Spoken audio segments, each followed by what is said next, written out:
YouTube.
See it to believe. Woo! Woo! We break the wire with the stories that amaze. Deep dive coming, lighten up your days. 2 times shows you how we make it shine. Building futures with AI, one step at a time. Yo, Rick, slow down. I'm Brandon, the producer. Save some tools for me. Chuckle. I'm here bringing high tech, comic energy.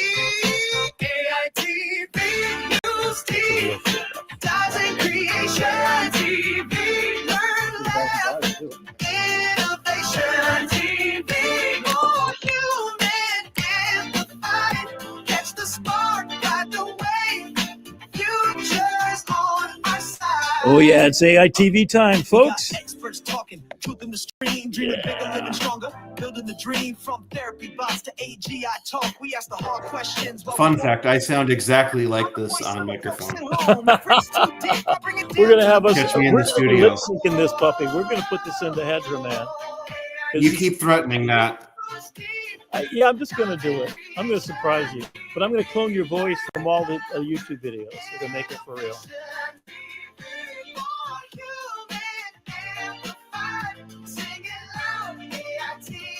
It's my favorite part. That's not what I can do for you, but what you can do with AI. We're the dangerous people who get stuff done and show you you can too. Imagine a beautiful world with you. We can make it come true. Oh yeah, that's it. We're right here with Curious Refuge. We're at Palm Beach, Florida. And you can see Curious Refuge is just an amazing organization. So I found out about this group that's been meeting up here for, how long have you guys been doing this? What, about 8 months now, maybe? Yeah. So Chris, you want to introduce yourself here? Sure. My name is Chris Falone, and been a filmmaker for 25 years. Got my own little production company called Falone Works. That's just me, really. There's no crew. But I reached out to Curious to set up these meetups every month. So yeah, so we want to do it. I want to take it back down to Fort Lauderdale because it's an hour and a half up here. But I'm going to come up here because I want to support people in groups like this that are just curious, right? Curious Refuge is a place for people that are making AI films, and they are a world-class organization. All right, so it's founded by Caleb and Shelby Ward. They just had a new child, and they're the world's biggest AI film making school that empowers creators worldwide. And you can see with thousands of students in over 170 countries, they offer courses, global contests, and industry-leading workshops. Notably, Curious Refuge was acquired by Promise Studios in 2025. Yep, this year, expanding opportunities for aspiring storytellers and deepening their commitment to innovation, education, and community in the generative AI creative field. Here's all their links right here, and of course, you just got to go by. This is how I first got introduced. This is a little film they made when Oppenheimer came out. We are in a race against the Nazis. And Barbie came out. And I know what it means if the Nazis have the bomb. She's a scientist, and I hear she's the best. Good. She's also a doctor. excellent. She's also a flight attendant, an astronaut, Marine Corps medic, paleontologist, veterinarian, and 3-time Olympic gold medalist. It's still working.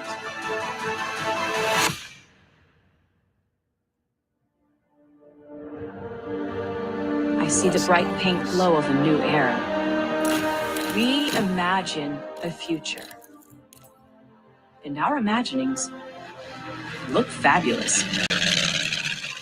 Barbie, together we're gonna beat those Nazis.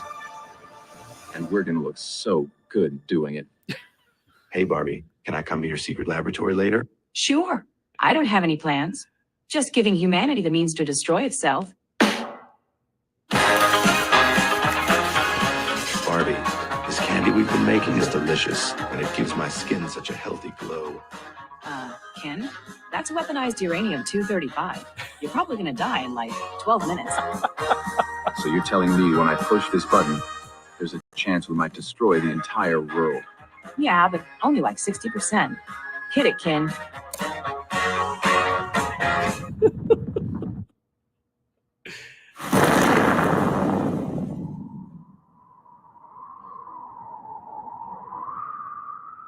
Starring me as Barbie, Ryan Gosling as Ken, Matt Damon as Lieutenant General Leslie Groves, Will Ferrell as the President, and Yo, how do you say that? Okay, so this is Curious Refuge's website. And you can see every day they're just putting out new content all the time. And it has been crazy. I mean, these little, YouTube shorts you can see are always this way. It always says like dethroned and crazy, and because it's really that much, right? So Chris, tell us a little bit about your background in filmmaking. So you used to make films before AI was a thing, right? Yeah, so I was doing live action stuff, live action films I was doing in the early 2000s. I went to school for art. I got a bachelor's of fine arts, grew up on Looney Tunes cartoons, wanted to be an animator. And when I got out, I basically said, all right, you know what? I do like making movies as well. My dad always gave me a little video camera to roam around the house with, and I used to always film the family. So I thought maybe I was an artist. So, all right, let me grab a camera. And I started making my own stuff. I did about 10 films all on my own. I wrote, directed, shot, produced my own live action. What were you films. shooting on at the time? Like little 8mm or something? Mini DV tape. So I had the Sony VX2000. If you look that up on Google, you'll see what that camera was all about. That was the DV That revolution. was probably my third camera. DV revolution. And remember that was the Betamax with the giant hard drive? Yeah, the tape deck. But that was the revolution at the time, just like the way AI is a revolution now. Back then, that was like, holy cow, I don't have to shoot on film. I can shoot on this, and it's giving me great quality. So been doing that. And but then after 10 years of doing that, I said, all right, living in New York, I'm like, I gotta start making some money. I'm a starving artist here. Right. So I started my own business. And I've been doing that for 20 years still, but I combine my filmmaking talent with the business. Okay. And now that so AI's what's your day job? It is. I restore the vintage Volkswagen Beetle. Oh wow! Yeah. I had one of those. I had the convertible. Yeah. Classic VW bugs. That's my business. Yep. That's it. Very cool. Oh man, I wish I could get one of those back. We wore that thing so out. We would go to the beach all the time, and the floorboards just rotted out. So we would just watch and drop stuff down and whatever. But that was when you used to be able to drive on Daytona Beach, right? Right. Back in the day. Yeah. So it's kind of exciting because he put together these groups, and Curious Refuge really is around the world. They have not only integration so that you can get introduced to the people that are doing this, they've got contests. In fact, you can see one here, the next AI sketch comedy winners. So they've done advertising. What other kind of things have they done with Curious Refuge? They're even getting into movie stuff and I think even possibly getting into games as well. Wow. AI is getting into gaming and stuff as well. So they just joined with Promise. Yeah. They got purchased by Promise. So now they're part of a big giant thing. But before that, they were plugged in. In fact, I've been watching them since the Barbenheimer days. So that must have been, a year and a half, 2 years ago almost. Yeah. Well, whenever Barbie came out, right? Mm-hmm. And then they did Wes Anderson films and all that kind of stuff. And you could see the evolution from that to what they're doing now. In fact, Chris just showed us the film he's working on that was just outstanding. And he's looking at it because how long ago did you actually make it? The recent one I just showed you? Yeah. So that's a few months ago I finished it. It was about, took me 4 months to make. It's 15 minutes short. Okay. Yeah. So 4 months ago, and he's looking at it and thinking, oh my God, if I had today's tools, how could I All of a redo sudden, it, right? yeah, that's how fast, yeah. So he's going to use it as a storyboard so he can launch his career into doing a little bit more of this and maybe quit his day job. Although I think restoring Volkswagens is a pretty cool thing to do. Yeah. So couple things we were going to talk about tonight, and we maybe cut short just a tiny bit, but Nano Banana. So what can you tell me about what is Nano Banana and why should I give? Have you tried it out? I have not tried it yet. Oh, no, okay. it is just, it's supposedly it's a great image generator, top of the line, where you can literally bring in an image and you just tell it what you want to change and it changes it. And the prompt adherence to it is very, very good. I haven't worked with it myself, but I've been using Flux Context, Yes. which is similar. Yeah. They definitely say it's ranked better than Flux Context. So there's more or less 2 or 3 ways that most filmmakers start. Many of the video applications, you start with a nice image that you generate mid-journey, and then you animate it on top of that. And then ChatGPT got eyeballs. That's what I call it, the hold my beer moment, when all of a sudden you could tell it what you wanted, and it has all knowledge about a human heart pulsing, for example. And you could say, make it a human heart made out of flesh and make it do this. And so you've made this film that's like a, what was the filmmaker that you're talking to about? Robert Rodriguez. Okay. Yeah. So his films are classic, Desperado, all those great classics. And it has the feel of that, but it's got a real human story. Yeah, that's old school storytelling, like you said. I guess Right. I'm a little traditional in my sense. I feel like we need to go back to good storytelling, no matter what tools you use. Just you want your heart to be torn. I just Right. feel like you want good versus evil, and just really feel impacted when you see a film. Right. So I'm going to switch over real quickly to, I think I have it up here. I was working in, nope, not there. Oh, this is something I did in Mid-Journey yesterday. So I've been working on this giant mural, 64-foot long. It's going to be put in Coconut Creek, hopefully, if we win this thing. But I took each of the animals from the Everglades, and in Mid-Journey, all I've been doing for the last bunch of weeks and months is taking these animals and generating them. So here we've got a crocodile, we've got a manatee. So I started with a still picture, and then I come in Mid-Journey, and then I've got this thing, moving and animating. Are you using the Mid-Journey animation or somebody else? Mid-Journey's animation, so it's all within this. Now I could take the same thing, so I got a nice bat picture, and then I got a close-up of this guy, and then you'll prompt it. So you have 4 chances. So you prompt it by saying, hey, let's just extend this this auto video. So if I click on that, it's going to generate more time. Now, if I do it manually, I can say what I want this bat to do. So I'm just going to tap on my key, have the bat eating the mosquito. It looks like my audio is not working here. Let's see. Because you're awesome. Okay. The bat swallows the mosquito and then flies up into the sky. The moon comes closer in the background. Panoramic view going around the bat and close up on his face. Okay, so manually doing that, I've got 4 chances. So I have the ability to say at the first 4 seconds, do this, the second 4 seconds, do this, and then third and fourth. So what you can end up with is an amazing, let me go find some video that I did a long time ago, because I've been doing this a lot lately. Oh, here's one. So there's an osprey. There it captures a fish. So this is 2 sets of renders. And then I could keep going, and then I could say it eats the fish, or it drops the fish, or the fish floats around, right? So obviously to make a film, it's got to be a lot more than that. How are we doing, Brandon? Yeah, we're good. I just, it blows my mind. Rick, nice to meet you. I'm up in Cleveland, so I didn't have a chance to come down and see the talk live. But Rick tells me good things, and I'm just amazed how the technology has evolved so quickly, and I can't imagine from Curious Refuge what it means for you guys and how you're staying on that cutting edge. Yeah, well, he's one of the affiliates, so he got a hold of Curious Refuge, and what they're trying to do is get themselves all over.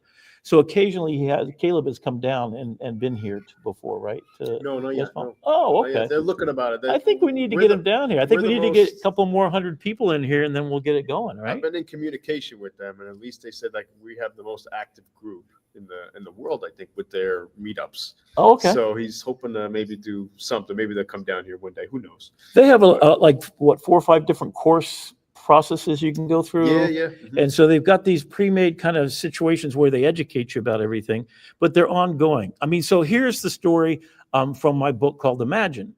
So in Imagine, let me switch on over. I'm going to show you something really crazy. So this is Nana Banana. We have some more to talk about right after this. And here is some of the stuff from Curious Refuge. They actually have this great popular movement vocabulary. So if you're in Midjourney and you want to make it tilt, pan, zoom in, zoom out, this is a free download. So if you go to Curious Refuge and you look in their notes for each video, this one I picked up because I really need to know what's the right word, right? So I didn't know truck left and, do this. So I actually fed this into ChatGPT and I had it made visuals for me. So I knew what the camera movement looked like on a, pedestal down and then a crane shot, etc. So if you want to get it. So up there, they're showing off every new tool. So if you want to learn this for yourself, I think Curious Refuge is a great place to start because it's always the latest tools.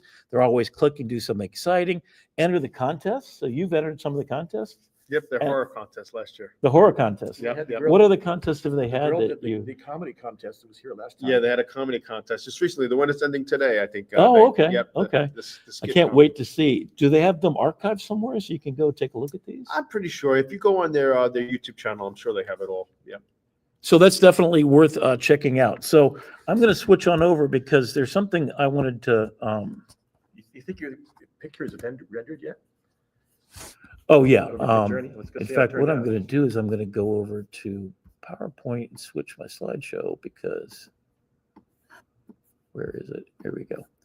So here's just a little bit of what I've done in Midjourney, just to give you an idea of what it's capable of. Yeah. So I made this still image. The 3/4 of this is completely from Midjourney, just saying Salvador Dali, blah, blah, blah. Right. Then I found a picture of the clock and I found a picture of the face, both from his actual original stuff. And then I did the 4-step prompt. So basically, oops, did I just crash and burn? There we go. So I haven't added any music to it or anything, but at 4 seconds, I said, camera pulls back, an animal, a giraffe on a stepladder comes in. And then I said, a man in a business suit walking on a, so there we go. So every 4 seconds, so you get 20 seconds out of it. This I did in Firefly as well as Midjourney. So I got this beautiful picture. And then I said, you know what would it look like if all these guys are running off the cliff? At first, when I said running off the cliff and dying or whatever, it wouldn't do that, right? Yeah. So you got to be careful. Yours was kind of bloody and it just wouldn't do it, right? It's a challenge. You involve children in blood and they're just like, no, I'm not going to be able to do that. Yep. So I spent a lot of time in Mykonos in Greece. I grew up in Greece as a kid. And this is just what I imagine. What a beautiful thing. So I had her walk outside, then I had her turn left, and the orange blossom trees are floating in the air, sailboats in the background, etc. Then I took a picture of me and I did it in Photoshop. I made 4 versions of me. This was in Midjourney, and I just said, I gotta dance. So what did I prompt it? Make him dance. There you Yeah, there you go. go. So now I've got 5 of me dancing to my own tune. And so we're at a point where you're only limited by your imagination. And what I really want to talk about is storytelling. Because, here's a story. This is actually George Washington McCawley, my ancestor from World War I. Not World War, the Civil War. Oh my God. So this is all I had. A hand-scribbled note down there. It's Washington McCawley. And I said, this is my ChatGPT prompt, right? This is a historical picture of my grandfather serving the Civil War. He actually fought for the North and the South. Oh, wow. So he fought for the North, got captured by the South, was forced into labor, and then a group of them escaped to Europe. And it's a whole wild story. In fact, I'm thinking it'd be cool to do a movie about it, right? Because he didn't want to fight for the South. Yeah. Although my family did have slaves, that's another weird story for another day. But I asked it, I want to preserve the image and see what it could be like. So I went over That's what ChatGPT gave me. Wow. Son of a gun. And all I had to do was change the McCawley correctly. So I did fix that. And I said, you know what? And a couple of times I said, you know, I couldn't even tell. I mean, there's a chair over there. There's sort of wainscoting or whatever. So I sort of described it. When it first did it, it gave the guy a pipe. As you can see, there's sort of a scratch across his face, you know. So it kind of went with that. So I pretend that I'm Steven Spielberg. This is how you do ChatGPT, right? You say, well, I want his hand in his shirt. I want the chair over to the right. I intricate wainscoting. He's posing for a picture. Then I said, he tells a joke to the photographer and he laughs and turns around. Nice. Okay, that's cool. All right. So here's World War I, right? The Battle of Verdun. This is right before the Battle of Verdun. My grandfather was there. And this is them playing the banjo and smoking cigars. Right? I don't know what that little thing in the background is, but it's kind of crazy. All right. So here's my grandfather with a Model T, right? So his first Ford. That's awesome. And now he's in motion. I mean, I just can't imagine. And all of this is, if you want to talk about a hallucination, really. In fact, that's kind of what we're also going to talk about tonight. So storytelling, hallucination. So that's me. Those are my two sisters. And all I did was give it the still picture. In fact, I'm working on my entire life. And I'm going to bring everybody back to life and use their recording of their voice if I can find it. So I can tell the story of my life and my ancestors' life. And imagine what a world we could go through if we could have these moments that we could handcraft the way we want to, just from memories.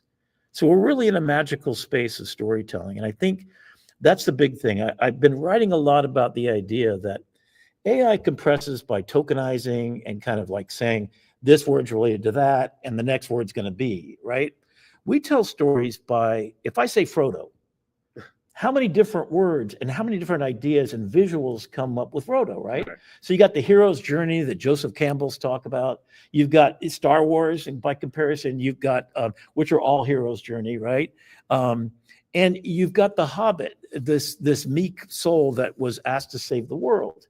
And the story goes even more profound. You know why he wrote it? Tolkien did. He was in World War I. And maybe it was II. Correct me if I'm wrong, but I think it was II. And he was an ambulance driver. And his buddies were Samwise Gamgee and the other ones. And they were fighting to stop evil from taking over the world. So his whole thing is Sauron the Ring is just a thing about corruption and evil and human capacity to be that way. It's the same story that he told from heartache and pain, right? That lasts forever. It's the same story of Star Wars. It's the same story of Harry Potter. You know, it's the person that you don't think is going to save the world that does. We all imagine ourselves heroes of our own journey. And even for educators, I say, you know, you're there to create an experience of education for your students, to help them have their own hero's journey, because you're only there in their life for a few minutes to kind of share what you do. And the idea is, what if we could make it come to life for you? Find out what your purpose built here to do. Maybe it's Volkswagens, maybe it's filmmaking. What if you had the chance to do both? And that's what your imagination can do. So I asked my sisters, and this is exact, look at the continuity of the face. There's nothing wrong with the hands. Everything is just right, right? And so I said, my mom, 18 years old, before she met my dad. And it got. And Rick, we might need to land that plane just in the context of your location. I think you mentioned at the top of the show that you have limited time at that location. We're coming up on the bottom of the hour. Oh, okay, thank you. I'll cut through this, and then I'm going to go outside and kind of continue from there. But thank you for mentioning it. Then I got my dad, and then I got my mom and my dad on their wedding day. Nice. And I remember my mom just moving like that, right? And she passed away and had Alzheimer's for the last 7 years of her life, didn't know who I was. In fact, she imagined that I was my dad. So after about 2 years of dealing with this, and I would show him 50 pictures, you know. So this is my dad in Alaska, 1954. He installed the nuclear weapons to defend the United States against the Russians before it was a state. And this is what he did all over the world. He did the same in Japan. In fact, you remember those nukes that were over in Turkey during the Cold War? He's the one that went and took them out and put them in Athens, Greece. Wow. 1968, that's when we're living there. Jeez. And so I said, drinking an iced tea. So that's how my sister was. And of course, my dad picks up the whole thing, right? Like, no, right. So there's my mom in a convertible car. That's her smile, man. It was kind of spooky when I first did it. I cried for days just thinking about it.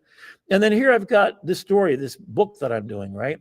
It's 12 books, the classics from 'Twas the Night Before Christmas, all the way Cloudy with a Chance of Meatballs. So I create this character named Laura based on my daughter. And it's a world of imagination. And here's the song for it that I wrote. Yep.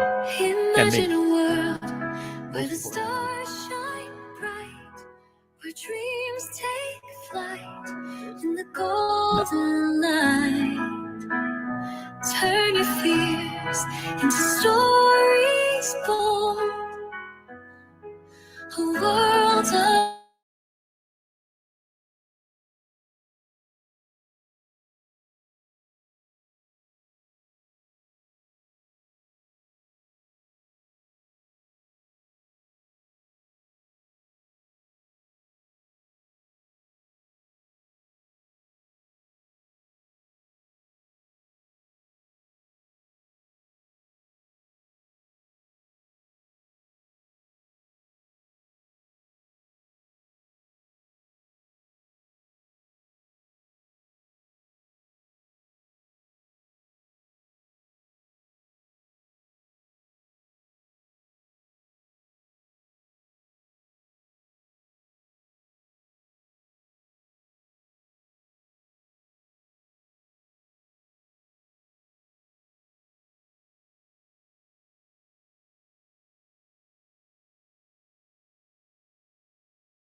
Welcome to AITV. I'm the AI guy, RickMcCawley, dropping news so fresh, gotta see it to believe.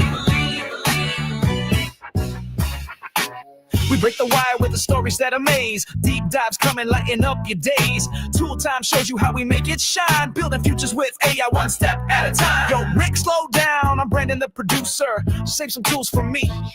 I'm here bringing high-tech comic energy. AITV, news, deep dives, and creation. AITV, learn, laugh, innovation. AITV, more human amplified.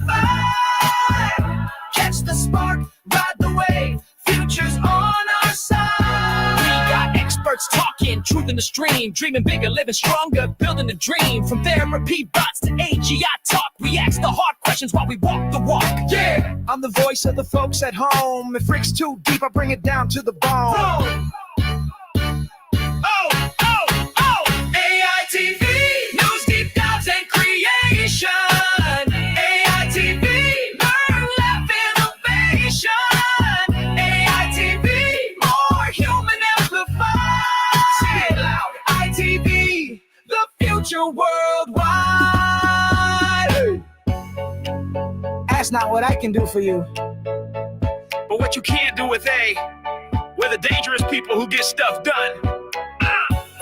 And show you can too. Imagine a beautiful world. With you, we can make it come true.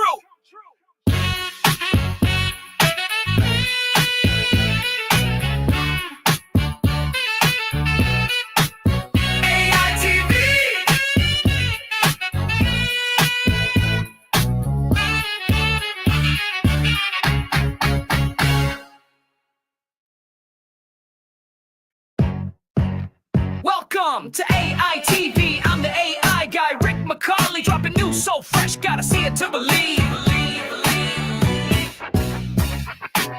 We break the wire with the stories that amaze. Deep dives coming, lighten up your days. Tool Time shows you how we make it shine. Building futures with AI one step at a time. Yo, Rick, slow down. I'm Brandon, the producer. Save some tools for me.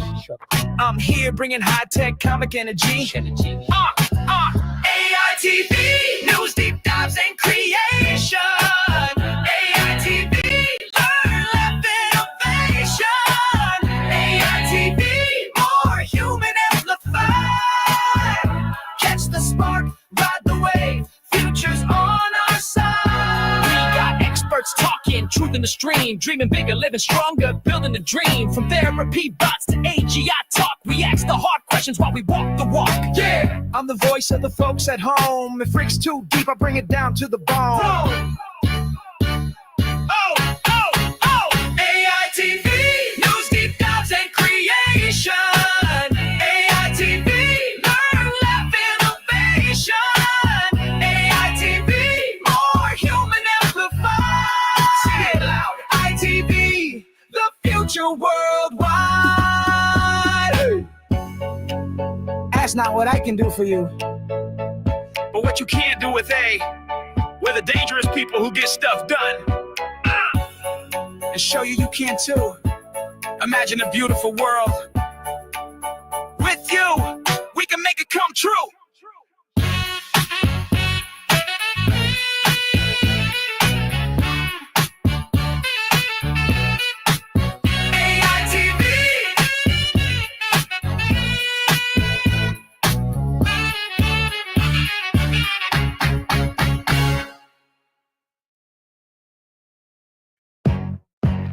Welcome to AI TV. I'm the AI guy, RickMcCawley, dropping news so fresh, gotta see it to believe. We break the wire with the stories that amaze. Deep dives coming, lighten up your days. Tool Time shows you how we make it shine. Building futures with AI one step at a time. Yo, Rick, slow down. I'm Brandon, the producer. Save some tools for me. I'm here bringing high-tech comic energy. AI TV, news, deep dives, and creation. AI TV, learn, laugh, innovation. AI TV, more human amplified. Catch the spark, ride the wave, futures on our side. We got experts talking, truth in the stream, dreaming bigger, living stronger, building a dream. From therapy bots to AGI talk, we ask the hard questions while we walk the walk. Yeah, I'm the voice of the folks at home. If Rick's too deep, I bring it down to the bone.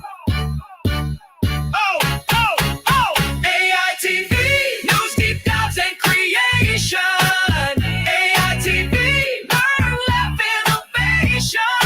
AI TV, more human amplified. Say it loud. ITV, the future worldwide. That's not what I can do for you, but what you can't do with A. We're the dangerous people who get stuff done. And show you you can too. Imagine a beautiful world. With you, we can make it come true.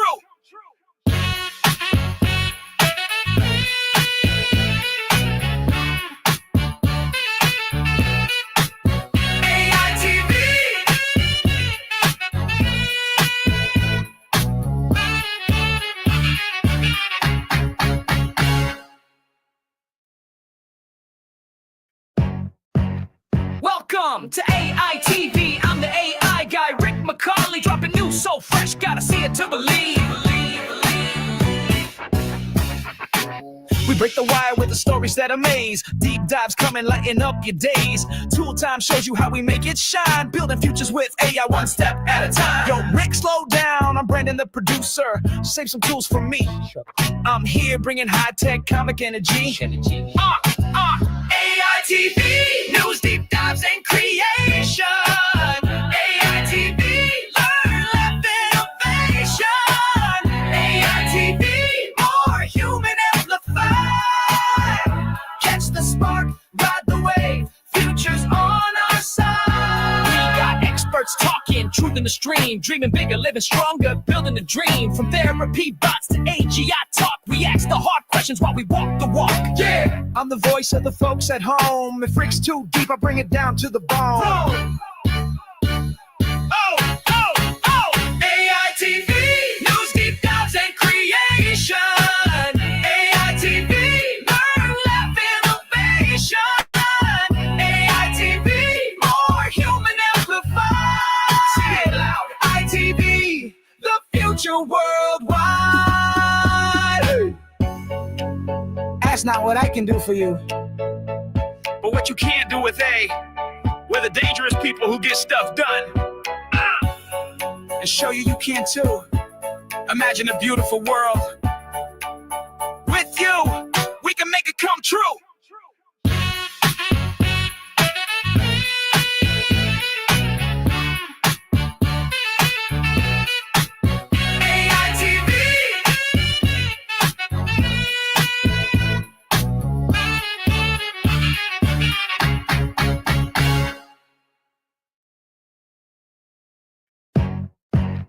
Welcome to AITV. I'm the AI guy, RickMcCawley, dropping news so fresh, gotta see it to believe.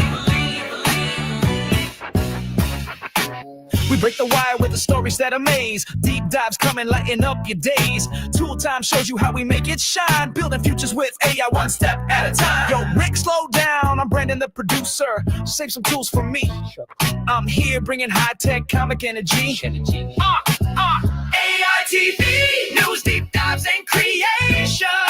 AITV, learn, laugh, innovation. AITV, more human amplified. Catch the spark, ride the wave, future's on our side. We got experts talking, truth in the stream. Dreaming bigger, living stronger, building a dream. From therapy bots to AGI talk, we ask the hard questions while we walk the walk. Yeah, I'm the voice of the folks at home. If Rick's too deep, I bring it down to the bone. AITV, news, deep dives, and creation. AITV, learn, laugh, innovation. AITV, more human amplified. Say it loud. ITV, the future worldwide. That's not what I can do for you, but what you can do with we're the dangerous people who get stuff done. And show you you can too. Imagine a beautiful world. With you, we can make it come true.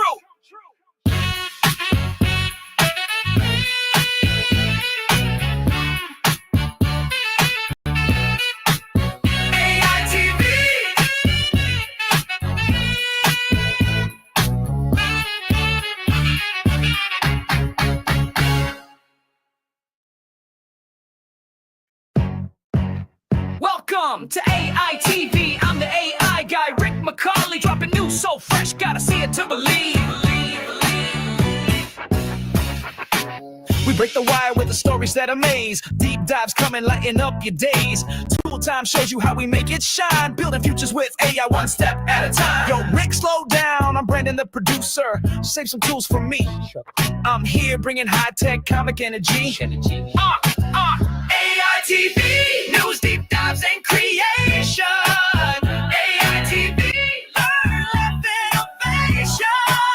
AITV, more human amplified. Catch the spark, ride the wave, future's on our side. We got experts talking, truth in the stream. Dreaming bigger, living stronger, building a dream. From therapy bots to AGI talk, we ask the hard questions while we walk the walk. Yeah, I'm the voice of the folks at home. If Rick's too deep, I bring it down to the bone. Crazy thing. Welcome back, Rick. Hey, here we go, Brandon. Thank you, man. Hang on one second. I've just been jamming out to this song for a little bit. Oh, okay. Can we stop it? There we go. Yeah. Oh, AITV. That's not what I can do for you. No. But what you can do with we're the dangerous people who get stuff done. Dangerous people, and show you you can too. Imagine a beautiful world. With you, we can make it come true. Yeah. And we're back.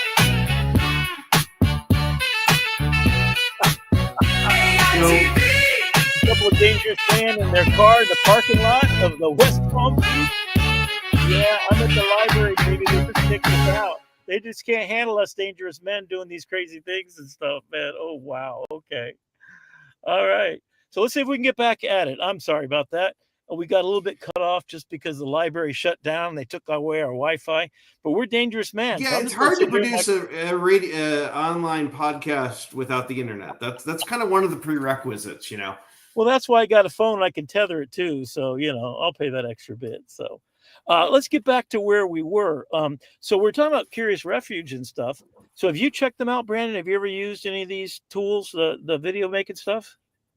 I've used some of the video making tools like Kriya, but I had not been introduced to Curious Refuge until you introduced them to me earlier this week. So I haven't had a chance to check them out yet. But from what I saw in the first part of the show, it was really impressive.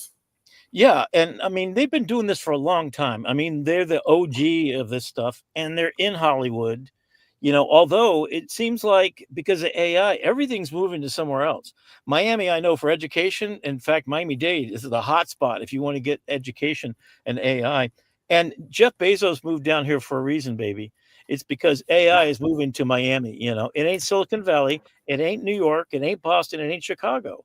This is it. So because it's a worldwide thing. In fact, the largest population, OpenAI just said, that their use in India is going to surpass their use anywhere else. So they're making more money and they're getting more inroads and they're making a difference. So I just watched Diamantis's presentation, the one I sent to you, Brandon, and there was two kind of really cool ideas. One was we're getting to the point where superintelligence means what? I keep harping on the idea superintelligence means we have to just amplify our humanity. And I think the thing about music videos and music in general and making movies is Steven Spielberg is in command of $100 million budget because what? He's so damn good at telling human stories. It's about where he grew up, what he did. It's about his Jewishness. It's about what he remembers doing as a kid, that he had play and fun. I'm all about having change in my life happening so dramatic, moving from Japan when I was 6 weeks old, then going to Greece for 4 years, and then coming to the United States during the middle of the civil rights movement, going to an all-black school, and I'd never even seen a black person before. So it's adaptability. And then I go work for the Herald, and then all of a sudden the internet age happens, and I learned desktop publishing. So I go off on this whole thing because I brought a Mac Plus in from my house. And so I've always been about whatever technology can get me to be a better version of myself, I just keep using it. And artists, I mean, I would never have the sort of idea that nice little clip you pulled, Brandon, from the last conversation where I was talking about painters. I want to go a little bit further with that idea. But imagine you're an artist. So if you're complaining about AI, you haven't figured out what real artistry is. It's not that I used a paintbrush and I spent 40 hours. Yes, I think what we end up with a real sadness that we spent our entire lives knowing how to do one tool. Like if you learned all your life how to play the violin and then the violin went away, yeah, that would kind of suck. And then you've got, but your mindset needs to change. And the Steven Spielberg moment is what I like to do. Because think of the films he made. Everything from Jaws to E.T. to Saving Private Ryan. I mean, you know, Schindler's List. These are all just extremely human. He's like an ultra human. That's why he's. And you really have to become the Tom Hanks of the world, where you have to be able to be adapting to whatever the situation is that you find yourself in, whether you're playing Forrest Gump or Captain Sully. You have to be able to be adaptable to the environment that you find yourself in. And at the end of the day, you know, some of these tools, I know I've met creatives where they said, you know, we asked them, what's your inspiration for coming up with these stories? And they said, these stories have been locked in my head since I was a kid, and I never had the vehicle and I never had the skill set to be able to release them to the world. And ChatGPT is an amplifier, and AI creativity is an amplifier for the ideas that are human origin that are in their head. That's it. So, I'm working on a musical, children's play. In fact, running through all these things that I'm doing, 7 books that I'm simultaneously doing. Now, I'm not sleeping at all, which is kind of a bad thing for me as a human being. But it's like I'm so voracious in my curiosity. And I think that's kind of it. And then you've got this idea of AI is tokenization. So it's guessing the next word. It has a real good time in mimicking things. And then when people were talking about VIA when it first came out, and I think there's sort of a ChatGPT moment where ChatGPT was able to put words together in ways that felt like very human sounding, but it's still mimicry. And so I asked it, tell me about your first kiss. And of course, it never had a first kiss, so it really can't describe it. And I said, do it like Shakespeare would do it. Do it like a country western singer would do it. And so it can mimic really, really good. Still, it sounds wrong. In fact, one time I gave it a prompt. I was talking about how humans have blood, sweat, and tears in the game, and that they know the first kiss and the last goodbye. And then I said, make a beautiful poem out of that. And it left out the part blood, sweat, and tears. I've said, that's the whole freaking point. But the thing is, it only knew how to mimic what a human would say. It didn't know that that was the whole point of the thing.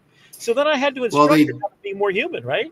They do say imitation is the sincerest form of flattery. And I think that's what's so alluring to these, is that they learn to sound like us over time. And at some point, we're going to cross that Rubicon and cross that threshold where it really doesn't matter if it's mimicking us or if it's really conscious or really really having independent thoughts. If it does a good enough job of tricking us into thinking it, our brains are very hardwired to believe what the eyes see and the ears see. And so if you have the ability to have that in the world where you enter into a 3D world or into a simulated world with what Google is doing now with world rendering in real time, it doesn't take much to trick the brain into thinking that this is your new reality. You just kind of accept it. Anybody who's spent any time with the Oculus headset on their head knows how easy it is to forget that you're in your basement and you walk into a wall because you're like, oh, wait, I'm not actually on the beach. That's it. That's it. In fact, this really got me deep thinking. And so that's kind of the topic for tonight's show. So I watch Matt Wolf all the time. In fact, if you just want to be entertained, he's my lighthearted guy. He's not a great artist. He's just a nice guy that you want to hang out with. In fact, I want to buy him a beer. When we get famous, we got to sit down. We got to go out and see him for sure. But he sat down with the CEO of Microsoft's AI, Mustafa Suleyman. And he had this long conversation. So here's who Suleyman is, right? He's like the man. He's like the original. He's like DeepMind and all that stuff.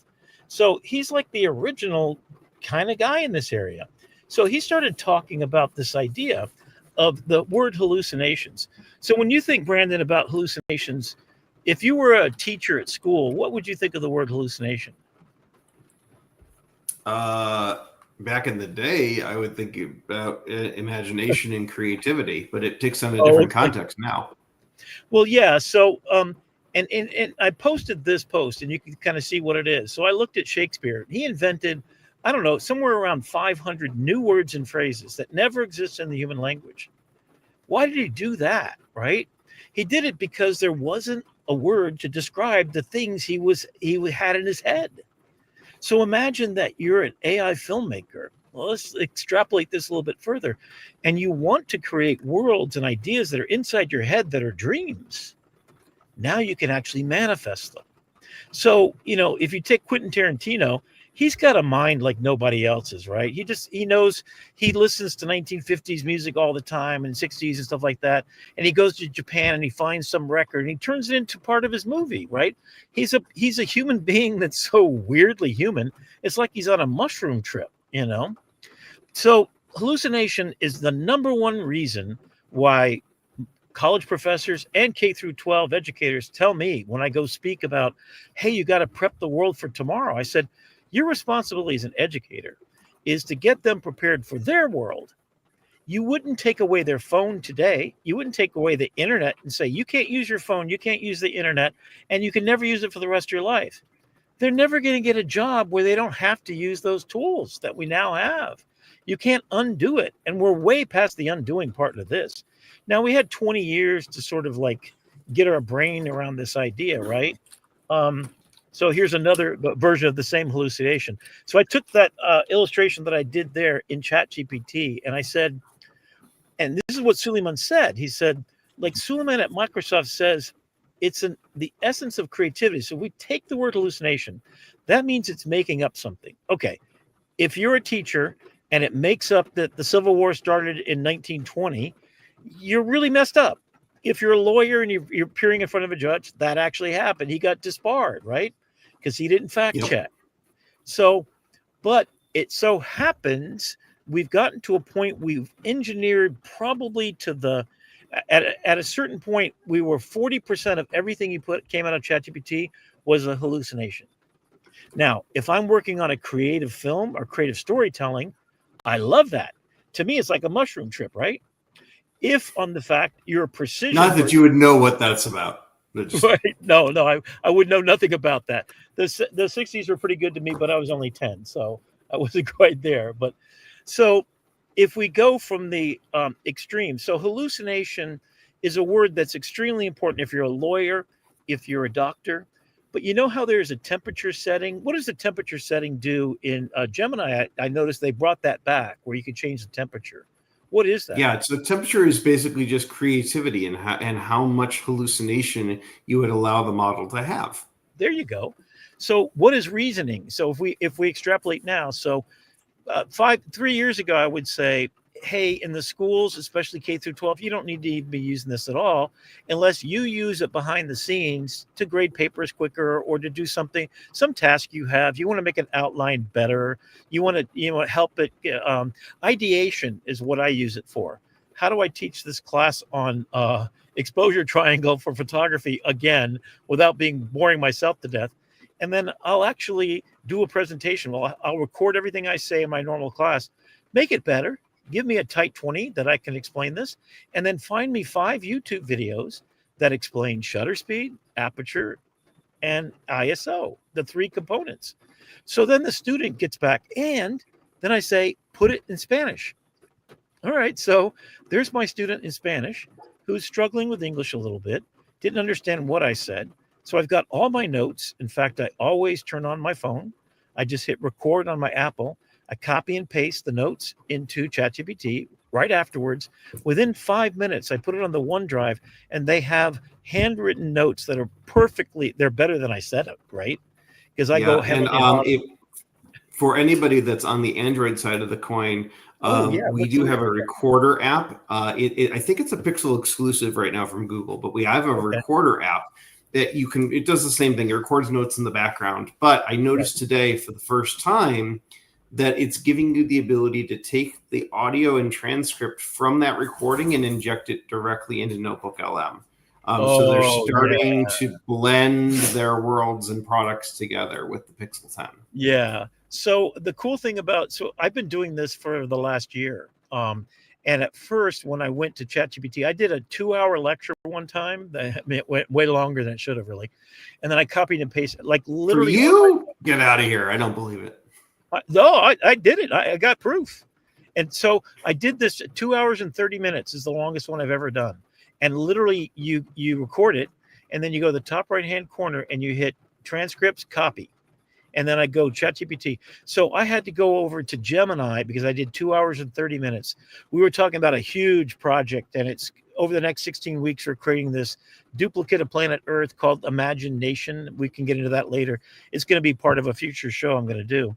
But the idea is that it took 2 hours and 45 minutes worth of notes, which I went into extreme detail. I said, make sure you say every assignment I gave to every student, and if that person's name was there, tell me what Joe had to do, right? Then I'll copy and paste it. So right on my phone, not even moving from my phone, just have it sitting on the desk. Then I take it, copy and paste it over to Gemini. Then I say, make the notes. And I go into details exactly how I want them presented and what details I care about, what I don't care about. You know, the part where I talked about this, that was not a good idea. Just leave out that part. Then I copy and paste the results into a Word document on the OneDrive in the classroom folder. So literally within 2 minutes of me stopping talking, they had the transcripts of what their meeting notes were to do over the next 16 weeks, who was in what group, and everything's organized and structured. There's no way I could have done that, right? So hallucinations, it doesn't do any because it's based on grounded truth. So there's 3 things you need to know about hallucinations. Number 1, if you're a doctor and a lawyer, you need to use the reasoning engine, or really what you need to use is Perplexity. Because Perplexity, every time you have an artifact, you turn the queries, the questions and answers. I'm going to do a whole deep dive on Perplexity. So by next week, stay tuned. It'll be on my YouTube channel, RickMcCawley. So look for it there. It's going to be 20 tight minutes with a handout PDF explaining the whole thing. But so Perplexity is a combination of a bunch of other stuff. And the beauty of Perplexity is that it's going to give you all of the citations. It's going to turn it into an artifact that looks like a blog post, including images, which is great for visual learners like me. But it doesn't have one large language model. It has them all: ChatGPT, Grok, NotebookLM, not NotebookLM, but it has it all in there, right? And then you can put it in a folder with your own grounded truth and share that blog information with your class. So every one of my classes, photography has their own. Each of the students then make their blogs, their searches. So if I ask them to do a project, I tell them this is how you're allowed to use it. And I can see their prompts, their questions, their answers, and then we call them together into a project that we do. So Perplexity is a thing to use for teachers because it has that citation by default. Now, ChatGPT, and I do see, you know, for a lot of educators that I talk to, I see a lot of them moving towards leaning into the tool and saying, okay, we're going to use AI, but your job isn't to write the paper. Your job is to critique the paper. Your job is to analyze the output and find the hallucinations. It's kind of like a 21st century Where's Waldo? You know, which part did it make up for, because it sourced Reddit for the information. So think about that for a second. In a world where there's so much fake news, I was following this story about, I forget, was some animal or something that I'd never heard of before.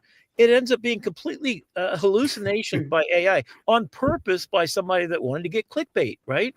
So if you're faced with a fake world full of fake political stuff because somebody's manipulating you, that probably is your superpower, is to be critical thinker, right? Yeah, and I'll tell you what, though, and this is true. The line is getting harder and harder to understand where it is, because this week, I think it was earlier, maybe Monday night or Tuesday night this week, MLB shared a clip of a kid going to town on some popcorn at this baseball game. He's got his head in the bag, and it was an 8-second clip just coming in or out of their broadcast. And there were a number of people who were absolutely convinced, because of the quality and the angle and the duration, that it was AI generated. But then we were looking at, you know, from multiple sources. I'm like, this is the MLB. They have no, you know, need to do this. You know, reason to make it an AI hallucination. You've got the crowd there. You've got the videographers there. Yeah, but think we're about at that point now where people were like, can you tell? Is this AI? No, you can't. Now, here you can tell. In fact, I think one of the reasons why ChatGPT's images aren't photorealistic is because this looks like a drawing. So there's no confusing that this is not William Shakespeare, or nor is this Quentin Tarantino. But it's good enough that they can use it as an illustration and they stay out of trouble, right? I think some of the other ones are a little bit more photorealistic. But anyway, getting back to the hallucinations. So you have to understand what it means and that critical thinking. So now reasoning is it's fact checking itself. So what I actually do is I say, in fact, I'll take one large language model like ChatGPT, and I'll say, it looks like these references are wrong. and I'll take it as a PDF, hand it off, or copy and paste it over to Gemini. Can you fact check each one of these references? Tell me which ones are wrong, and then correct them to the closest nearest neighbor. Boom, there you go. So keep passing it around. And then, so reasoning says it has a part of it that fact checks itself.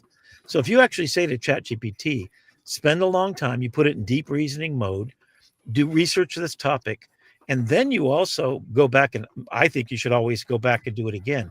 I call this stacking your large language models. So if you're using different large language models to fact check, now what Perplexity has, it's got 7 large language models. It chooses. I found the clip, by the way. You got to check this out. Okay. So this is an actual video from MLB, and just watch and see how people thought this might have been AI. Yeah. I mean, you can't really tell. You know, I guess with Coors Light, but just the motion and the way he angles his face and the shadows, with the popcorn. And it's cute as hell, right? Dude's having the time of his life. I mean, don't get me wrong. But can you find the picture of the little girl in a rowboat with a little puppy dog? Can you find that one? Yeah. You know what I'm talking about? So this was the one that everyone on Facebook thought was real. Oh my God. I mean, I'm a photojournalist and I started crying. This little girl, oh my God. And I said, wait a minute. She's way too cute. And that dog's just right. I've been in rowboats when people are getting rescued for their house. They ain't crying. They're just scared to death. So the expression was wrong, right? And how do I know that? Because you're pumped to get in the chat. Watch the video. Okay. Yeah. So if you can find, I think that'd be kind of cool. And there's a bunch like that. I've got it right up here. I'm just going to share it. We'll have to do another. I'm going to spend, I think, one of our future episodes is going to be just about education, but to kind of land the plane on the idea of hallucination. There it is, right? So that's crazy. Now, what got me is the strands of hair and the skin's a little smooth and the wet dog on the left-hand side. So as a I've actually been called into the veracity of photographs. I've been an expert witness at trials. They had a photograph. I can't really get into the details of what the situation was, but I had to say it was a fake photograph and not a real one, that it had been manipulated in Photoshop. And there's techniques, and actually we'll spend a whole day, I think, on just that topic, because I've become kind of a pretty good expert. And there's now software that looks for pixel patterning that can tell if something's AI instantly, because they're using it in evidence in police situations. Because now what are you going to do with, is it a fake video where they just matched it up? And if you can use Nano Banana to put, me in the crime scene, it's going to be hard to disprove it, except there is, of course, for all good, there's evil. And for all evil, there's somebody with good intention that does the hard work. That's what I call the dangerous people. That's what let's talk about that Nano Banana for a minute, because for those of you who don't know, who have not kept up with AI this week, on Tuesday, Gemini and Google announced Nano Banana. It is their latest image model, and it has just blown away all the benchmarks. You won't find Nano Banana actually in Gemini because they stubbornly will revert back to their naming conventions of 2.5 Flash, which is the official model. I think they should have stuck with Nano Banana. I'm a big fan of the Android days where it was Android Lollipop and Android Ice Cream. But so now we have Nano Banana, which was the unofficial. It's Gemini 2.5 Flash image. But the image consistency makes it so we can absolutely very quickly generate, and it's free to play with either aistudio.google.com or on the Gemini app. You can generate these images very quickly with very strong prompt coherence, which is something that the models have really struggled with up until this point. And we're entering a new world where we're editing photos just by prompting. Right. In fact, I got, if I can get, I'm using Comment today for the first time, really full time. It is Perplexity's browser based on Chrome. But for some reason, GMINIGOGLE.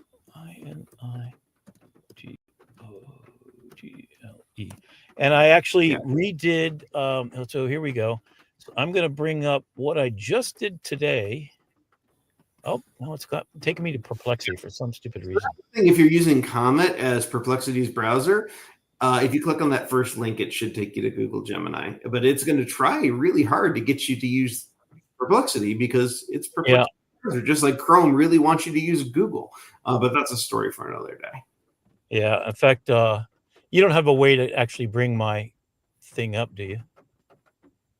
No, but if you just click on that first link there in the search results, it's going to take you right into gemini.google.com. Yeah, for some reason it's not.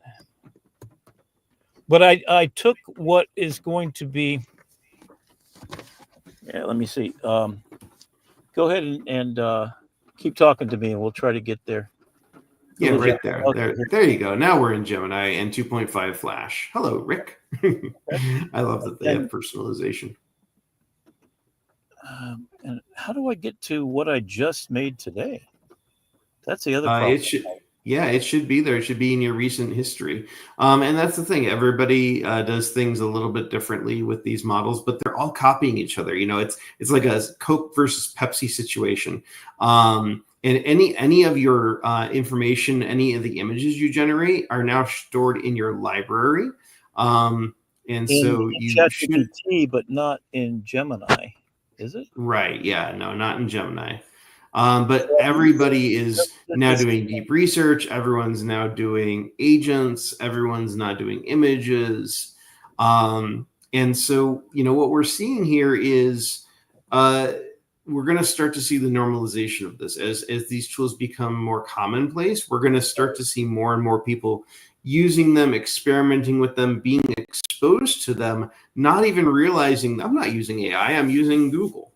Well, Google is AI now. Yeah, that's true. Even on Instagram the other day, I was trying to write a post and all of a sudden it said, you want to do this? Grok on X, you can do crazy stuff in there.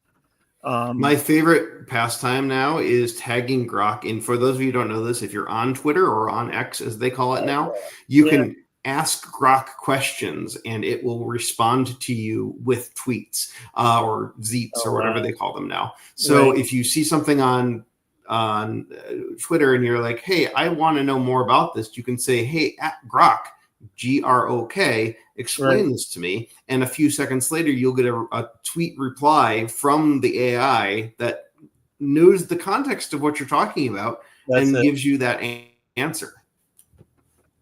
All right, so here we go. Oh, wait a minute. Oh, no. I can't, for some reason, I can't seem to find just the last conversation I had. It doesn't even put it in order. Am I still sharing my screen or no? No, I paused screen share while you were looking through your history. I figured you didn't want to expose your history to the YouTube audience. I got nothing to hide, but yeah, that's probably best. In fact, probably what I should do. And you know, that's something else while we you know, we talk about how people are trusting ChatGPT, and Sam Altman has said, you know, we have a responsibility but we don't have doctor or lawyer confidentiality and privilege yet, right? And so, you know, the old trope of the 2010s used to be, boy, I'd rather die than expose my Google search history. Now it's I'd rather die than expose my ChatGPT conversation history, because you know, people get very personal with these large language models and you know, I'd share things with an LLM that I would never share with anybody else. And so that mentality is fine from a personal standpoint to a point, but you have to understand that hallucinations are still possible, like that terrible story of the 16-year-old who just lost their life because ChatGPT is encouraging them to hang themselves. And, you know, you have these situations where people are taking advice to a fault where, you know, Sam Altman said, we have to let the adults make adult decisions, but it's not just adults that are using these AI models. That's it. I mean, it really was scary as shit when, Mark Zuckerberg in countless things were saying it was okay to be sensual with like a 12-year-old. Yeah. Like, do you have children? I mean, like, what the hell is going on here? And the fact that even I was a bit disturbed when I started talking to Grok and I started to see how nasty it would get. I mean, I'm a 65-year-old man, but it said some stuff that made me, and it sounded like a 12-year-old doing it, which was the extra creepy part. So I'm going to see if I can share this. Yeah, even X in their freedom, and we're not pulling any punches. Right. Even they have had to pull back on some of their spicier models because of those challenges. We're in uncharted water. We are in such uncharted water. Yeah. So this is. Can you see my screen now? I can. Did you want to? Are we going into tool time? Do you want to roll the clip? No. I don't want to go to tool time. I want to show you what I did in Nano Banana today. Oh well, I'm seeing tool time. I'm seeing. Yeah, it says it's okay. So this is for ChatGPT. There's Gemini. There's Ideogram. This is what I did today. Oh, okay, got it. Okay. You did these in Nano Banana. Yes. And two things, right? Wow. So my three things I had to do. So today I decided to upload a different picture because the original AI tool time one that I made, that we'll see the animation in a minute, wasn't this, it was okay. So I uploaded a new picture and I had it do Perplexity made out of wood, right? Then I went and found, actually I screenshotted in the top of the screen here. I screenshotted Ideogram and I did a Mid-Journey. Actually, I didn't do that one yet, but so I screenshot it and I said, take this picture, change nothing but the piece of wood in front and put in the Gemini logo. Wow. So the first time it did it, so I basically did a screenshot of a really tiny Gemini logo, and the logo was in color. So first it gave me the piece of wood. That's why I was looking for the whole thread, because this took a while. And then it was lower resolution. So the first one I did, I had up-resed over in Crea, so Perplexity. So my face was high res. So then I went over Ideogram. So I'm doing 20 minutes on each one of these topics. And next, what I hope to do is animate it so this falls out of the sky and then settles on the desk in a cloud of dust, as if I just dropped it from the ceiling, right? And then we'll have the music play over it. So there's NotebookLM. So each one took me a little time in Photoshop to kind of tweak it. But the basic thing was, and there's the Perplexity. This is the original one. But I wonder if Tika could do that for you, Rick. Yeah, probably. So this will be kind of the behind the scenes to see it. But so here's two things. Let's finish this this idea of hallucination. So if we go back to the idea that in one sense, hallucination is about creativity. So if you are trying to do something creative, like writing a story, you actually want it to be hallucination. If you're what's the guy's name, 1970s, Hunter S. Thompson, right? Let's say you're Hunter S. Thompson, you want to write in the style of Hunter S. Thompson, and then you want to mash him up with Isaac Asimov and then create a science fiction novel. You want that creativity slider. I'm not even going to call it hallucination because that's not hallucination. So I think we do need to protect the word hallucination, realize that we haven't engineered it out, but we can, and we should. And then companies like Claude, Claude's Anthropic, Dario Amodei, who wrote Machine of Loving Grace, which is one of my favorite things to read, is to remind myself that he created it because he left OpenAI because they were moving too fast and they weren't engineering out problems like bias. So one of the problems with bias, which we'll go deeper later, is that if a police department has pictures of thousands of black men, but they don't have any pictures of black women, it won't correctly identify from a street camera the correct black woman. In fact, it gets about 80% wrong. And Google had this problem when they first had their image model come out, because it was reinventing and hallucinating historical figures that didn't exist because they over-indexed on DEI. Exactly. So they're trying to be inclusive of everybody. And then they gave Asian and black Nazis, if you ask for a soldier, and I still have that picture, by the way, so we'll definitely go there. So in certain circumstances, it really is hallucination and we should be concerned. But if you're trying to be creative, like most of what I do, I'm trying to get something different. I want to go somewhere else. In fact, I have to coax it that way. But what if, just like that temperature slider, getting back to that temperature slider, right now, it's not exactly about creativity. I guess it maybe is a little bit. But if we literally could have a slider where I can go from Hunter S. Thompson with an hallucination, and I can go all the way over to architecture and surgeons, precision. That's necessity for that. If we're able to, and I think here's the big problem. All large language models are trying to do everything for everybody. That's the problem. So a mixture of experts like Perplexity, and I know I feel like an ongoing thing about Perplexity, but it has 7 different models, and then it asks the appropriate one at the right time. Now, the ChatGPT 5 problem that just happened was they turned off all the other choices of the other models. So people like you and I that understand this model does this does the reasoning, this does the fact checking, it costs more money to do reasoning. They turn that on if they're building a building or they're going to do a surgery on somebody, right? In Perplexity, you can say only use academic papers. Okay, that changes everything. And then if you use Grok, what's it trained on? It's trained on X. Do you know what kind of stuff happens on X? I mean, I watched full out porn on X the other day, and I'm like, why? This is here? And anybody can get to it? Any 12-year-old boy? Like me, man, I would have had a tough time with that. I don't know if I'd have grown up quite right. That just seems disturbing to me. So, OpenAI is pretty mainstream safe. So you're not going to get great stuff. So what I did to get this, just to kind of, so I started, this was done in ChatGPT, exactly like that. You see how it's kind of painterly? Mm-hmm. Then I said, make me a prompt, and I needed 16 by 9. Then I went over to Ideogram. This is what Ideogram gave me. So I said, give me a slider, and so I embellished a little bit. So that's how I work. And what I want to show you is the next one. But that went all the way over from creativity to hallucination real quick. Well, but what I want to show you is the process that I'm using that I'm finding really useful. And that is, I was talking for 3 hours about Cracker Barrel's new logo. And as a graphic design teacher, I was going to use it as a moment. And what was said in the blogs and posts by graphic designers is saying, the thing about I forget the gentleman's name, but there's a man with a Cracker Barrel sitting in a rocking chair.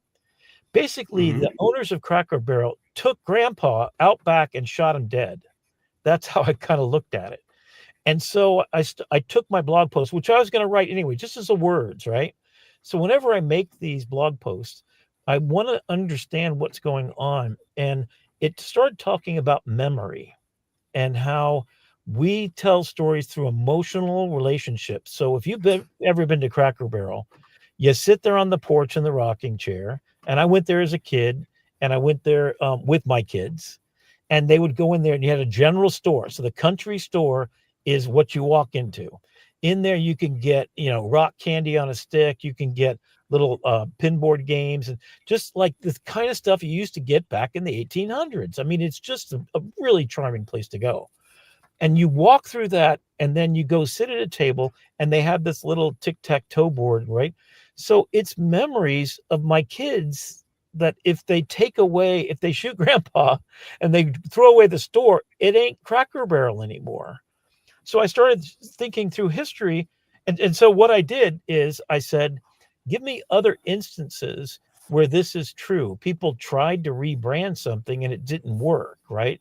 So I'm always starting from the intellectual process, just like I showed last week, baby jelly roll, that whole thing. Mm-hmm. That started off as a very, very serious conversation about if we allow AI to intrude our humanity, it'll fuck us up. Because, it'll just, can I say that on YouTube? I don't know. I think I can. Anyway, it'll mess us up. And so I started thinking so I asked it, what other times in history has that happened? The new Coke. So in 79 days, the new Coke, they got rid of it. Now, it didn't do a very good job. This is, again, ChatGPT making the prompt for me to take over. And I did 10 of these in a row. So here's just a kind of, so I started thinking about, okay, so this is what my conversation ChatGPT was. What's wrong with the word woke? Now, the deep story, and I know this very well, it was created by African Americans. And in fact, the movement was called Black Lives Matter, right? It was created by them because they've been for 500 years suffering from not really getting the agenda adjusted enough. You know, we went to the civil rights movement and we're kind of back there, and we got to a really bad place with, you know, from Rodney King on forward. So it got to wake up to what's been going on is what it was meant for. Well, all of a sudden, Fox News gets a hold of it. Propaganda minister makes woke broke. And here's why. So you see the LGBTQ. So I had this conversation. I said, one of the problems I see is right now, the certain groups of people individually, not as a collective. So the queer community and the trans community all of a sudden made it all about them. So every conversation, I was in a meeting, professional meeting at Adobe, and I probably shouldn't say that, but I was in a meeting and the person identifies as they. So the whole conversation was about their theyness. And all of us, I respected and called them they, right? No problem. And on LinkedIn, you see the same thing. But if every moment, every word you say, I call it insomnia. So it's a maniac who is so talking about themselves, they forget that the whole thing is we the people.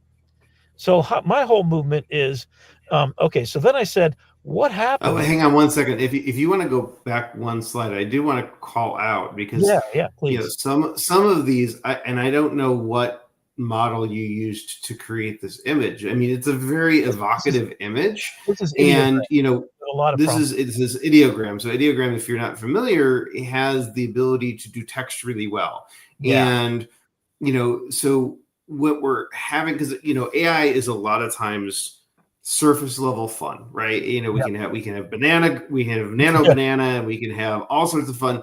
That's why I think they should have left that name, because it's so much fun to talk about. In fact, everybody had a banana on their YouTube channel. In fact, I thought about having one up there. I looked for a long time to find one of Caleb from Curious Refuge, because he does talk about it, but it's not in any of his videos yet. So we'll see. Yeah, but when we talk about topics like this that are so important culturally, and we want to bring AI in, whether we're bringing AI in to help us facilitate a conversation by brainstorming and having some role-playing conversations with ChatGPT, or whether we are using the image generation tools to create evocative images to stir a response, be it the fake girl in the fake flood with the fake dog, or something like this, where it's almost editorializing the content, but it's elevating your voice. That's it.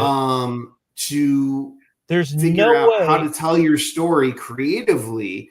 Well, like you could write the best blog post in the world about how, you know, we the people are, you know, need to take back control of that conversation. But with an image like this, it's going to elevate that and signal boost that to a point where you can have a larger conversation about it. Exactly. In fact, the class I'm teaching right now is called, it's called Illustration 2, which is infographics, and they teach editorial infographics. So this would be the class assignment is, you got hired by the New York Times to do 12-page stories. You have to find a story in the New York Times.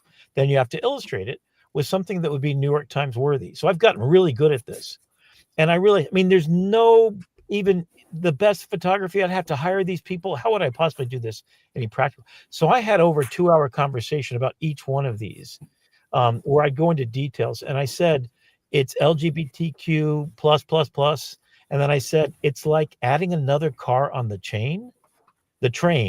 So it picked up on the train metaphor. And I said, make this metaphorically rich, visually rich, to represent that these people, and that woke is broke, and that a new world is born of responsibility, but it's been broken by overloading the train with too many cars that it can't pull.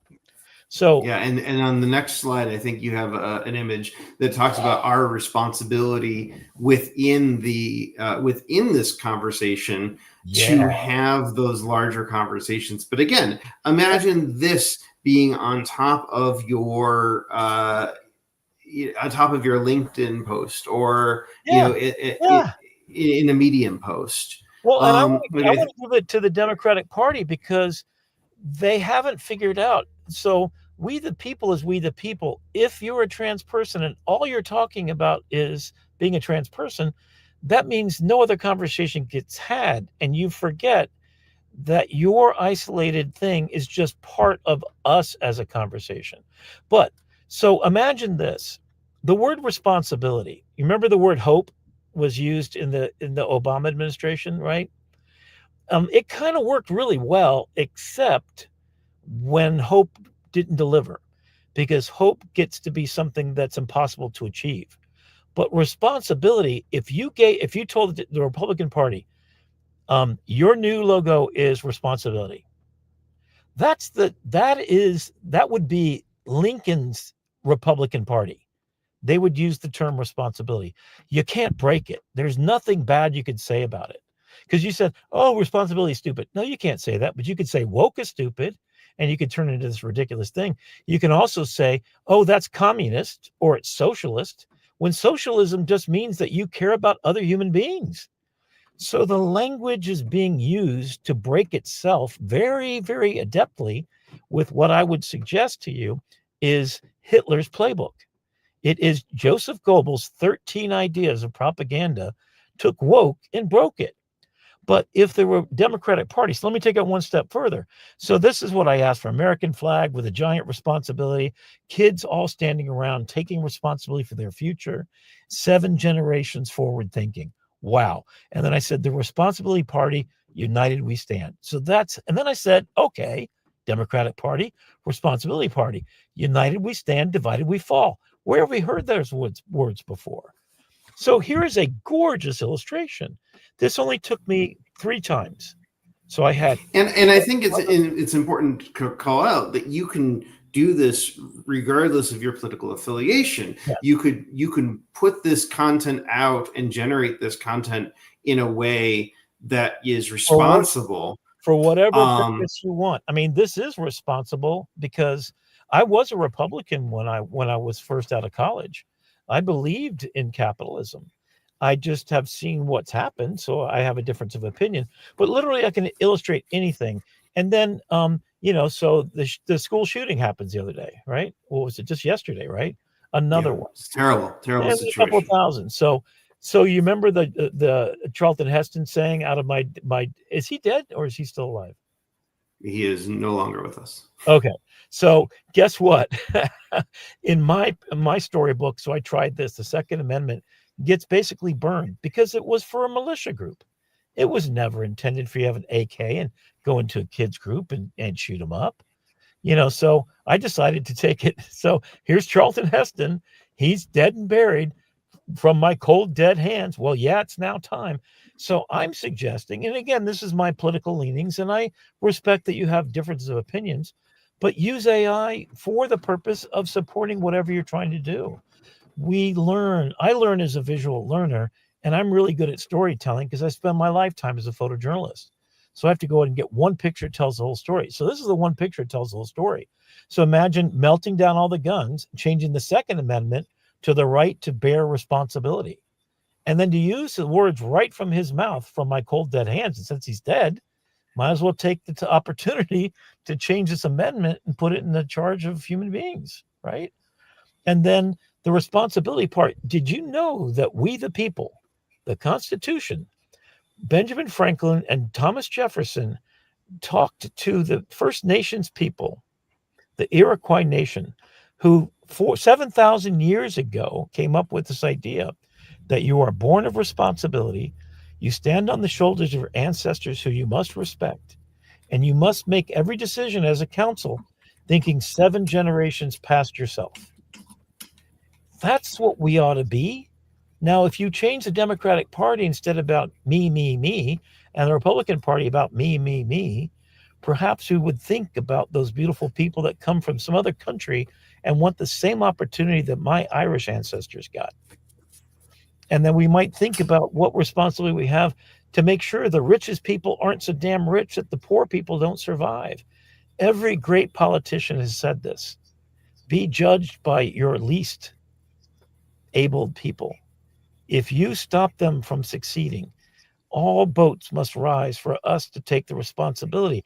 So this becomes a mission for me. I mean, if you are here because I talk like this, or you want to leave, because I talk like this, leave, please.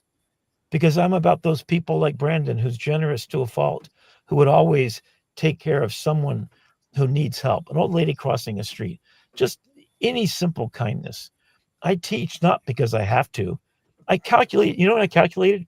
I had ChatGPT calculate the money I made in the year 2000 and the money I make now and the increase in, I've lost 25% of my purchasing power after having worked at the same place for 25 years. So that tells me I'm in the wrong place, and that's a conversation for another time. But because people didn't take the responsibility to say, look, you're living here and you're, so educators, should they be paid more? Maybe when we get to universal basic income, we're going to get to that point where maybe we get to have that world, and maybe we can, so anyway, that's kind of, and the answer is yes. Educators should absolutely be paid more, especially when they have surviving a school shooting and mass casualty unit as part of their occupational hazard, according to OSHA.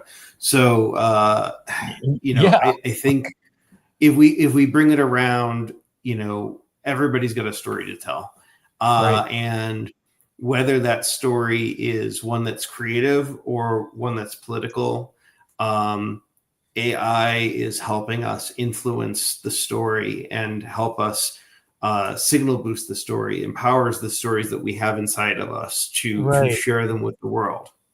So I'm sure you've dealt with people that are kind of anti, or maybe they flame you when you put some post up and they say that's AI. What do you say? Oh, yeah. I mean, so I get that some people honestly, and it's funny, it's true. I got called out. I think it was the M-dash that gave me away, because what I'll do is ChatGPT is a really great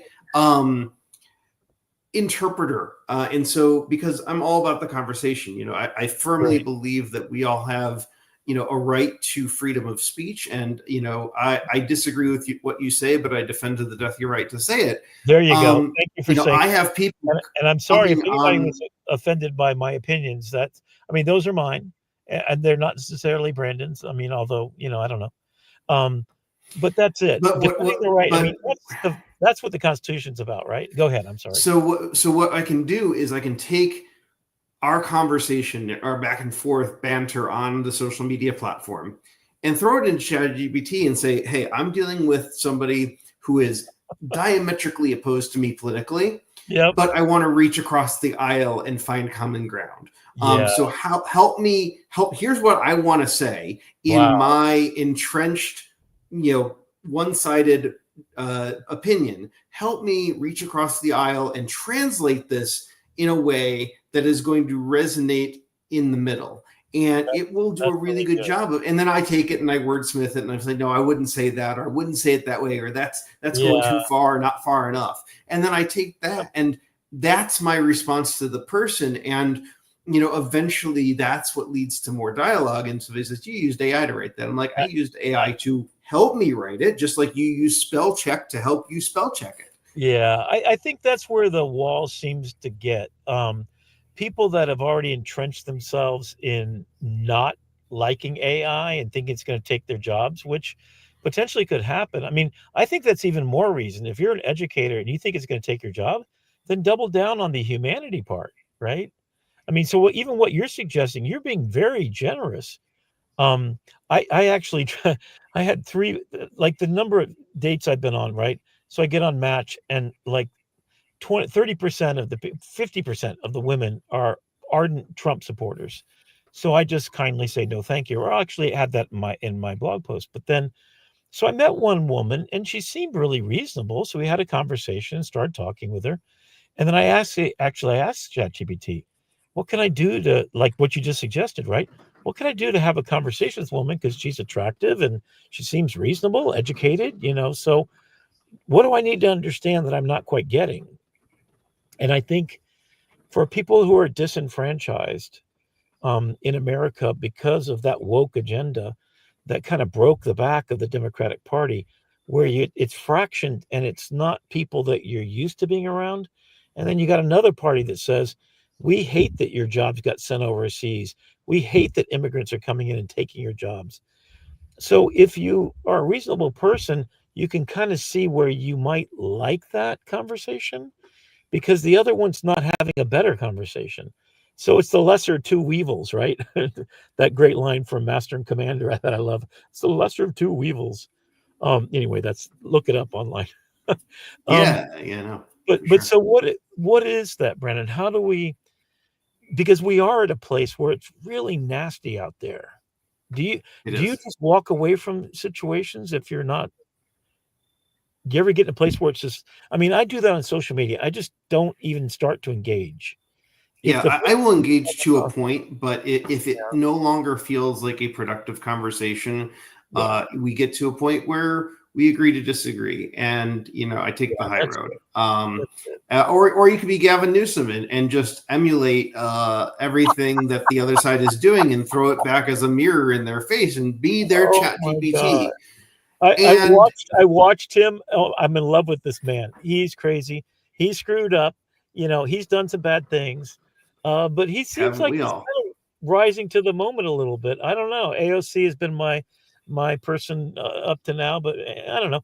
But what's sort of interesting is, so then I went out on the date, and then I found out that there was, like you want to date someone who's at least your same thinking in life, and I just couldn't be around just because how left. There was oh my gosh, I'm trying to remember. There was a dating site that in the early 2020s where it was what was it? Hang on 1 second, I've got to find it. It was basically matching you politically with your mate. Yeah.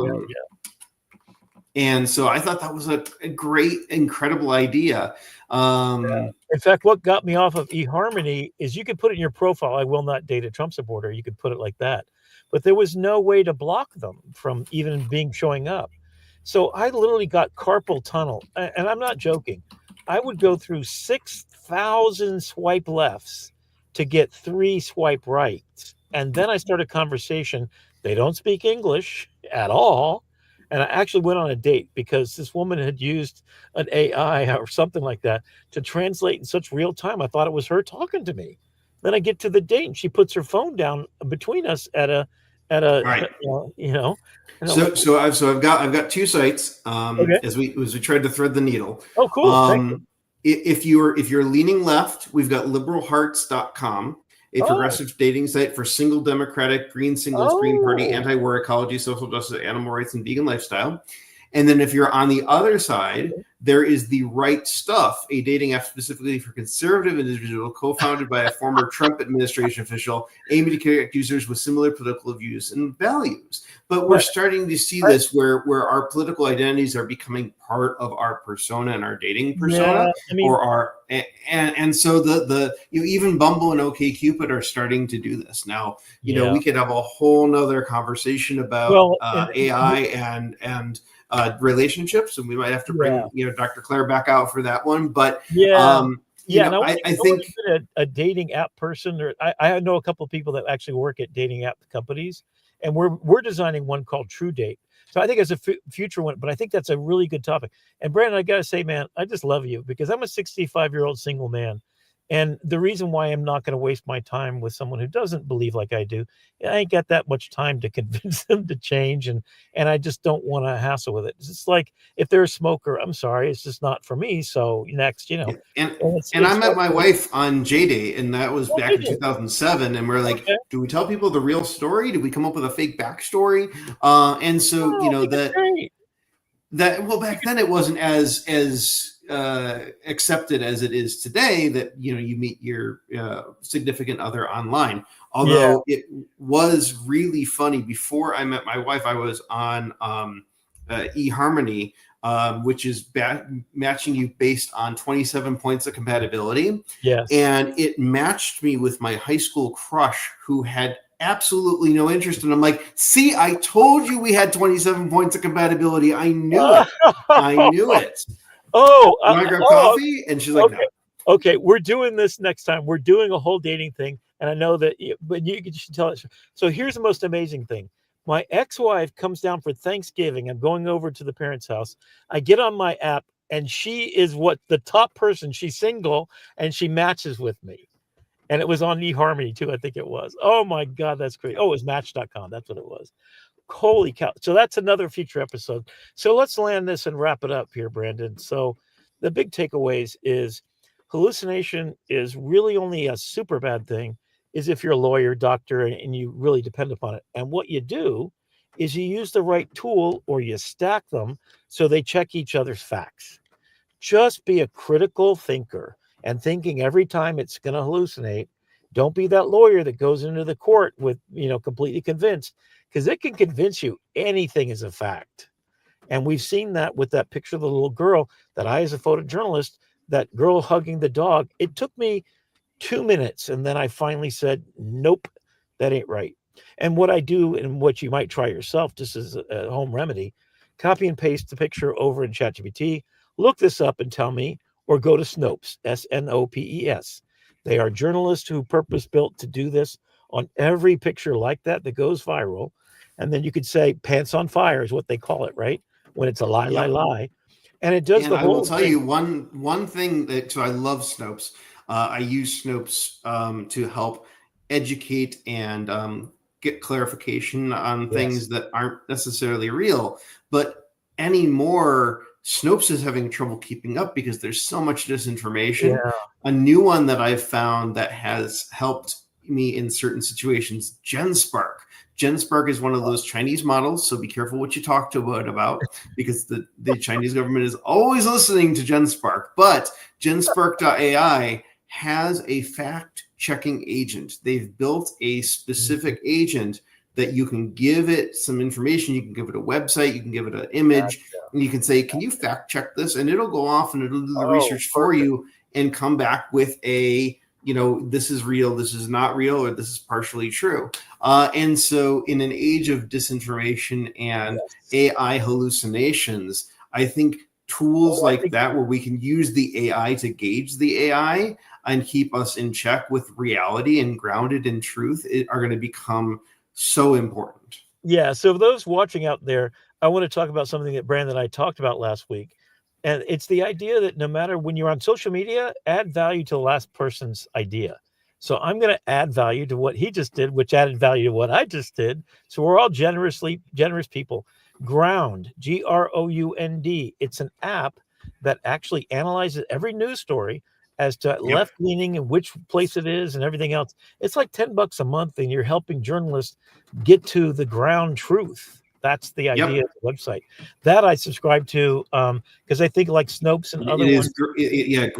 Ground News is the app. That's it. And they show you, and I subscribe to Ground News as well, because it aggregates all the news. Yeah, aggregates the news and then puts the spectrum on which it's been reported, who's reporting and how left or right. And it has a whole rating. So it's a bunch of journalists that got together that realize in a world like this, I mean, my other sort of a hallucination is all these stories. Every time I see something about Alzheimer's being cured, type 2 diabetes, because that's really dear to my heart, cancers, etc. I keep looking at, or a solar panel or a car that runs on hydrogen. Oh my God. I have researched that till my eyeballs have bled. I mean, they're all potential, but they're all a year or two away, or maybe 5 years away. Are quantum computers going to make a difference? And then, so every time I keep hoping that there's a cure, and there has been for type 1 and type 2 diabetes, 2 cases where they did gene therapy. So we might even spend a whole day just debunking all these mythologies. But now that I've started looking at those, my Facebook feed now is full of them. So all of these sort of hope with AI things, all of a sudden everywhere. I can't even go back on X because every time I like on something really stupid about, making fun of, oh, there's the cat. There you go. Yeah, this is not an AI hallucination. This is a real cat. Has a real litter box. Yes, and a real food dish that is apparently empty. So I think it's time. I think that's our sign to land the plane, Rick. Yeah, that's it. And head on out of here for the night. thank you again for like a beautiful conversation. And in a world of hallucinations, just know the one thing is you have to be a critical thinker. And if you want hallucinations for creative purposes, use it that way. But understand that learning, adapting, and innovating with these tools takes a lot of responsibility on your part to do the hard work to creatively imagine a world that you want to live in, and then critically think about how you can make it better. So, and shout out to Curious Refuge. We'll throw their website up one more time. Curious Refuge at the start of the show, before the library so rudely cut off your Wi-Fi at the time that the library was closing, and we had to go off air for a few minutes. But Curious Refuge, we'll put that interview up on your channel after the show, and come Brandon, back next week. Yeah, are you going on to Kyle's show next, or? I am. Yeah, Okay. I'll be jumping over to my other job. Sure, the AI Learning Lab with Kyle. You can youtube.com at learninglab-AI. We'll be over there in 10 minutes, probably talking more about Nano Banana. Little less political over there, but still a lot of fun. And if you have questions about AI, we'll be back here Thursdays at 8 Eastern. Rick will actually be in an office opposed to a library, in a car, and wherever else you're broadcasting from tonight. My car I'll is still be raining here. like crazy down here. I don't know if you can see. Well, thanks. I just assumed that was a very cool virtual background that you had going on. There you go. I actually like the lighting better. That butterfly lighting's working for me. It's making me look like I got dimples and stuff. All right, Brandon, There man. you go. Peace and love to you all, and we'll see you next time on AI TV. Bye-bye.